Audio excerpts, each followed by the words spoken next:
എല്ലാവർക്കും നമസ്കാരം. ഉത്രാടം നാളിൻ്റെ അവസാനത്തെ 3 പാദങ്ങൾ, തിരുവോണം, അവിട്ടം നാളിൻ്റെ ആദ്യത്തെ 2 പാദങ്ങൾ ഉൾപ്പെടുന്ന മകരക്കൂറിൽ ജനിച്ചവരുടെ ശനിമാറ്റ ഫലങ്ങളെയാണ് ഇന്ന് നമ്മൾ നോക്കാൻ പോകുന്നത്. ഇപ്പോൾ കുംഭക്കൂറിൽ സഞ്ചരിക്കുന്ന ശനി ഭഗവാൻ 2025 മാർച്ച് മാസം 29-ാം തീയതി മീനക്കൂറിലേക്ക് മാറാൻ പോവുകയാണ്.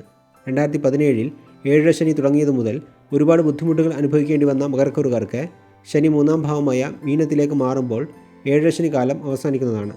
ഇനി മുതൽ നിങ്ങളുടെ ജീവിതത്തിൽ ഒരുപാട് നല്ല മാറ്റങ്ങൾ വന്നു ചേരുന്നതാണ്. സാമ്പത്തികപരമായ കാര്യങ്ങളിൽ പുരോഗതി ഉണ്ടാകും. മനോധൈര്യം അധികരിക്കും. മുടങ്ങിക്കിടന്ന പല കാര്യങ്ങളും പൂർത്തിയാക്കാൻ സാധിക്കും. വിദ്യാർത്ഥികൾക്ക് പഠനകാര്യങ്ങൾ താല്പര്യം വർദ്ധിക്കും. ഉന്നത വിദ്യാഭ്യാസത്തിനായി വിദേശത്ത് പോകാനുള്ള അവസരം ലഭിക്കും. പഠനം കഴിഞ്ഞ് ജോലിക്ക് ശ്രമിക്കുന്നവർക്ക് നല്ല ജോലി ലഭിക്കും. ജോലിയിലുള്ളവർക്ക് സഹപ്രവർത്തകരോടും മേലുദ്യോഗസ്ഥരോടും ഉണ്ടായിരുന്ന പ്രശ്നങ്ങൾ മാറും. ചിലർക്ക് അനുകൂലമായ സ്ഥലം മാറ്റമുണ്ടാകും. നിക്ഷേപങ്ങളിൽ നിന്ന് ആദായം ലഭിക്കും. കച്ചവടക്കാർക്കും കൃഷിക്കാർക്കും വരുമാനം അധികരിക്കും. ഗൃഹത്തിൽ മംഗളകരമായ കാര്യങ്ങൾ നടക്കും. ജോലി സംബന്ധമായ യാത്രകൾ അധികമുണ്ടാകും. ആത്മീയപരമായ യാത്രകളും പോകാൻ സാധിക്കും. ഉത്രാട നാളുകാർക്ക് കായിക മത്സരങ്ങളിൽ പങ്കെടുക്കാനും അതിൽ വിജയം നേടാനും സാധിക്കും. പണവും പ്രശസ്തിയും അധികരിക്കും.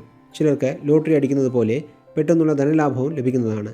തിരുവോണ നാളുകാർക്ക് പഠനം, ജോലി തുടങ്ങിയ കാര്യങ്ങളിൽ അനുകൂല ഫലങ്ങൾ ലഭിക്കുന്നതാണ്. സ്വന്തമായി തൊഴിൽ തുടങ്ങാനുള്ള അവസരമുണ്ടാകും. അവിട്ടനാളിൻ്റെ ആദ്യത്തെ 2 പാദങ്ങളിൽ ജനിച്ചവർക്ക് നന്നായി പഠിച്ച് നല്ല ജോലിയിൽ പ്രവേശിക്കാൻ സാധിക്കും.